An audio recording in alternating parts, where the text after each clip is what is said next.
দর্শক বন্ধু, গতকাল আমরা এই মজুমদার নিবাসে এসে উঠেছি। আমি গতকাল আপনাদেরকে ভিডিওতে দেখিয়েছি। আজকে এই জায়গাটা সম্বন্ধে একটা বিশেষ তথ্য জানতে পারার পরে এটুকুনি আপনাদেরকে বলা দরকার বলে এই ভিডিওটা করছি। দেখুন, এখানে শ্রী এস.এন. মজুমদার আইসিএস, ওনার একটা অর্ধাবয়ব মূর্তি রয়েছে, হাফ বাস্ট একটা মূর্তি রয়েছে। দেখুন, ডেট দেওয়া রয়েছে ফার্স্ট চেয়ারম্যান অফ ডিবিসি, তারপর নিচে লেখা রয়েছে 7 জুলাই 1948 টু 8 জুলাই 1953। এই সময়কালে উনি এই ডিবিসির চেয়ারম্যান ছিলেন। এই যে ডেটটা 7 জুলাই 1948, এটা খুব গুরুত্বপূর্ণ একটা দিন, কারণ স্বাধীন ভারতবর্ষের প্রথম সবচেয়ে যে প্রজেক্টটা হাই রেটেড প্রজেক্ট ছিল সেটা হচ্ছে এই দামোদর ভ্যালি কর্পোরেশন, এবং সেটা দামোদর ভ্যালি কর্পোরেশন প্রতিষ্ঠা হয়েছিল এই 7 জুলাই 1948, এবং শ্রী এস.এন. মজুমদার ছিলেন তার প্রথম চেয়ারম্যান। এই যে দামোদর ভ্যালি কর্পোরেশন, যেটা আপনাদেরকে আজকে আমরা ঘুরিয়েও দেখাবো, এই দামোদর ভ্যালি কর্পোরেশনের কিন্তু একটা দারুণ ঐতিহাসিক গুরুত্ব রয়েছে। এটা স্বাধীন ভারতবর্ষের সবচেয়ে বড় এবং সবচেয়ে প্রথম নেওয়া একটা প্রজেক্ট, যেটা সরকার নিজেদের উদ্যোগে এটাকে সফল করেছিল। আসলে 1943 সালে একটা বিশাল ভয়ঙ্কর একটা বন্যা হয়েছিল এই অঞ্চলে, বিরাট বন্যা, যে বন্যাতে প্রচুর মানুষ মারা যান, এবং তারপরে তখন দেশ ছিল পরাধীন। সেই সময় ইংরেজ শাসকরা টেনেসি ভ্যালিতে ওনারা এই ফ্লাড কন্ট্রোলের জন্য যে মেজারমেন্ট নিয়েছিলেন সেটাকে এই দামোদর ভ্যালিতে ওনারা লাগু করার জন্য একটা উদ্যোগ নেন। তারপরে দেশ স্বাধীন হওয়ার পরে 1948 সালে এই দামোদর ভ্যালি কর্পোরেশনের প্রতিষ্ঠা হয়েছিল। এই যে ড্যামটা, যে মাইথন ড্যামটা, এটা কিন্তু বরাকর নদীর উপরে। দামোদর ভ্যালি কর্পোরেশনের প্রজেক্ট কিন্তু বরাকর নদীর উপরে। মনে রাখতে হবে, এই বরাকর নদী কিন্তু দামোদরে গিয়ে মিশছে ডিশের ঘরে। তো এর যে যখন বর্ষার সময় এর জল এত বেড়ে যায়, এত ভয়ঙ্কর রূপ ধারণ করে, যে সেই জলটাকে কাজে লাগিয়ে জলবিদ্যুৎ প্রকল্প, এলাকার উন্নয়ন এবং ফ্লাড কন্ট্রোল, এই তিনটেকে মাথায় রেখে এই উদ্যোগটা নিয়েছিলেন, এবং এই উদ্যোগটা সফলভাবে রূপায়ণ করার জন্য মিস্টার মজুমদারের একটা ভয়ানক একটা গুরুত্বপূর্ণ একটা ভূমিকা ওনার রয়েছে। তো সেইটার স্মরণে এই বাংলোটার নাম রাখা হয়েছে মজুমদার নিবাস। এখানে আরও একটা বিষয় বলে রাখি, মজুমদার নিবাস কিন্তু একটা heritage bungalow.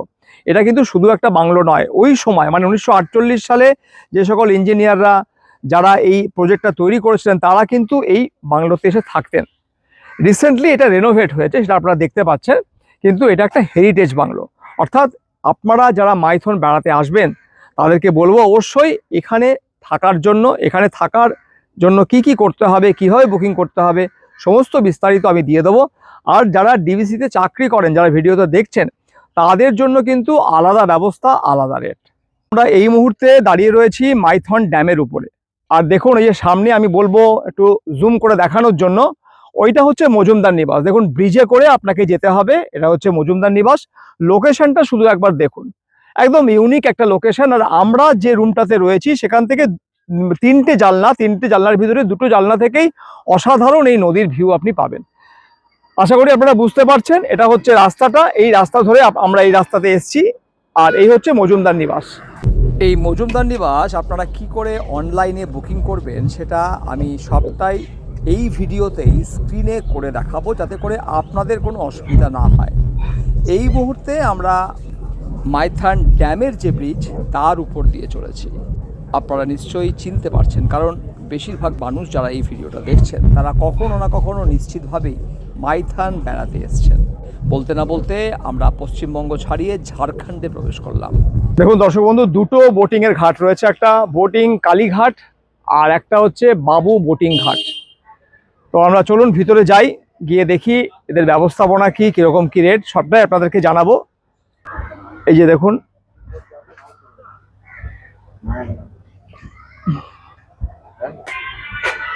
Speed boat rate chart নয়, চার্ট।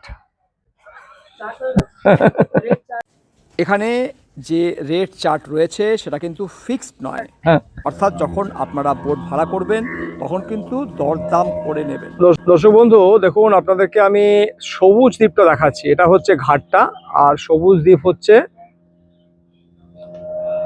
এইটা হচ্ছে সবুজ দ্বীপ, নৌকা আছে বাবু, এটা হচ্ছে সবুজ দ্বীপ। আপনারা চাইলে স্পিড বোটে কিংবা নর্মাল বোটে করে এই সবুজ দ্বীপ ঘুরে আসতে পারেন। দর্শক বন্ধু, এই যে আপনারা জলাধারটা দেখছেন, এটা কিন্তু জলাধার, মানে এটা কিন্তু নদী নয়। নদীর জলটাকে বাঁধ দিয়ে ধরে রাখার ফলে এই জলটা এখানে আটকে রয়েছে। এই যে জলাধারটা, এই জলাধারটাই হচ্ছে এই দামোদর ভ্যালি কর্পোরেশনের এই যে মাইথন রিভার প্রজেক্ট, এই প্রজেক্টে যে বিদ্যুৎ জেনারেশন হয় সেটার উৎস।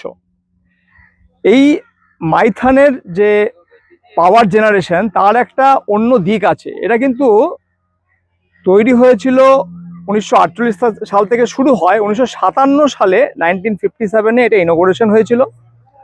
আর সবচেয়ে বড় কথা হচ্ছে, এটা হচ্ছে দক্ষিণ এশিয়ার প্রথম এমন একটা হাইডাল প্রজেক্ট যেটা আন্ডারগ্রাউন্ডে। হ্যাঁ, আপনারা ঠিক শুনলেন, এটা আন্ডারগ্রাউন্ড একটা রিভার পাওয়ার জেনারেশন প্রজেক্ট। এবং এটা আমেরিকার যে টেনেসি ভ্যালি, সেই টেনেসি ভ্যালির আদলে নির্মিত। এই মাইথন ড্যামটা বরাকর নদীর উপরে, দামোদর ভ্যালি কর্পোরেশন বানাচ্ছে বরাকর নদীর উপরে। বরাকর হচ্ছে one of the main tributary of Damodar. মানে দামোদরকে আমরা জানি সরো অফ বেঙ্গল। এর জল এত বেড়ে যায় বর্ষার সময় যে শুধুমাত্র দামোদরের উপরে বাঁধ নির্মাণ করে খুব বেশি সুবিধা পাওয়া যাবে না, এঁটে ওঠা যাবে না। তাই জন্য এর ট্রিবিউটারির উপরে বাঁধ নির্মাণ করা হয়েছে। এবং শুধু এই বরাকর নদীতে এটা একমাত্র বাঁধ নয়, বরাকর নদীতে আরও একটা বাঁধ আছে তিলাইয়াতে, এটা আপার বরাকর, সেইখানে আর একটা বাঁধ আছে। এবং এই দামোদরের আরও একটা ট্রিবিউটারি হচ্ছে কোনারে আরও একটা বাঁধ আছে। এবং মাইথনটা হচ্ছে থার্ড, দামোদর ভ্যালি কর্পোরেশনের থার্ড প্রজেক্ট হচ্ছে এই মাইথন। তার আগে 53 সালে এবং 51 সালে কোনারে এবং তিলাইয়াতে এই নির্মাণটা হয়েছিল। এখানে এই যে মাইথন ড্যাম, এটাকে আমরা আজকে একটা পর্যটন কেন্দ্র হিসেবে দেখি। আর এই মুহূর্তে আমরা দাঁড়িয়ে রয়েছি একটা এমন জায়গায় যেখান থেকে আপনারা ইচ্ছা করলে বোটিং করতে পারেন।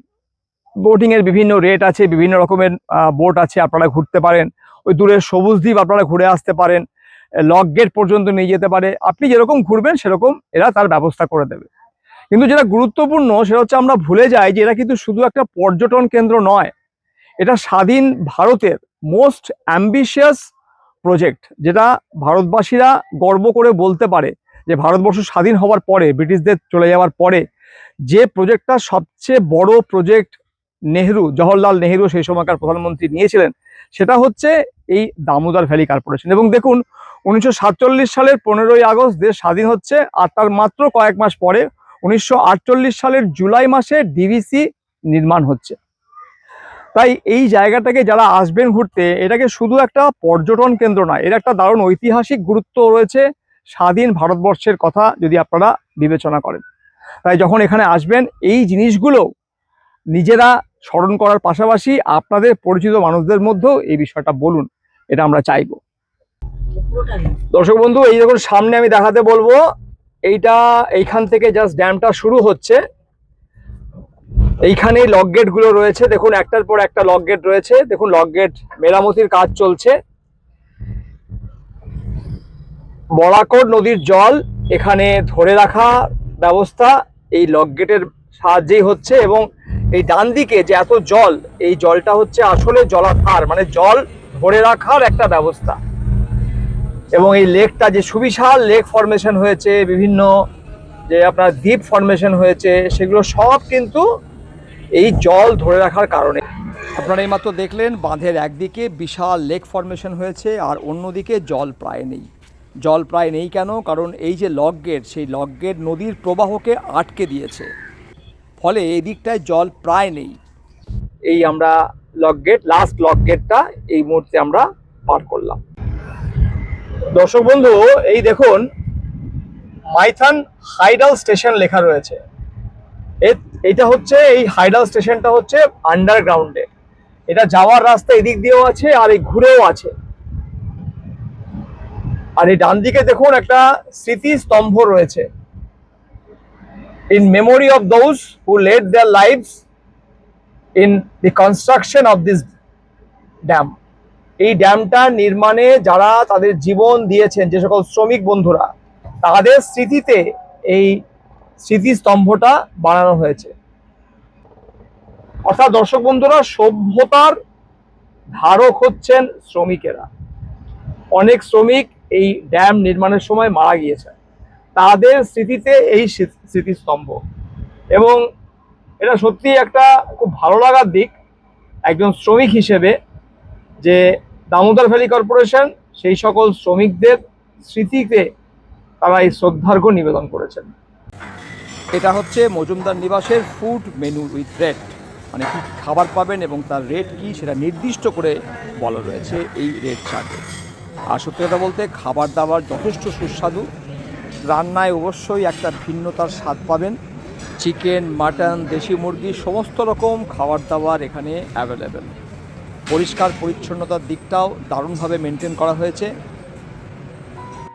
আসুন এবার দেখে নেওয়া যাক এই মজুমদার নিবাস কি করে বুক করবেন। প্রথমে গুগল সার্চ বক্সে যান এবং সেখানে মজুমদার নিবাস টাইপ করুন। মজুমদার নিবাস টাইপ করার পরে দেখবেন এই পেজটা মোটামুটিভাবে আসবে। দেখুন এখানে রয়েছে dvc.gov.in, এই ফার্স্ট যেটা সার্চ অপশানে এসছে সেটাতেই ক্লিক করুন। ক্লিক করলে আপনারা এইখানে এই পেজে রিডাইরেক্ট হয়ে যাবেন। তারপরে দেখুন ডান দিকে ট্যুরিজম রয়েছে, ট্যুরিজমের সেকেন্ড যেটা রয়েছে ডিভিসি গেস্ট হাউস বুকিং, সেটাতে ক্লিক করুন। ডিভিসি গেস্ট হাউস বুকিংয়ে ক্লিক করলে আপনারা এই পেজটাতে চলে আসবেন। যেহেতু আমার আগে থেকেই এখানে রেজিস্টার করা আছে, তাই দেখুন আমার এখানে ফোন নাম্বার এবং পাসওয়ার্ড দুটোই দেখাচ্ছে। কিন্তু আপনারা যারা প্রথমবার এই সাইটে আসছেন তাদেরকে রেজিস্টার করতে হবে। রেজিস্টার করার প্রক্রিয়াটা খুবই সহজ।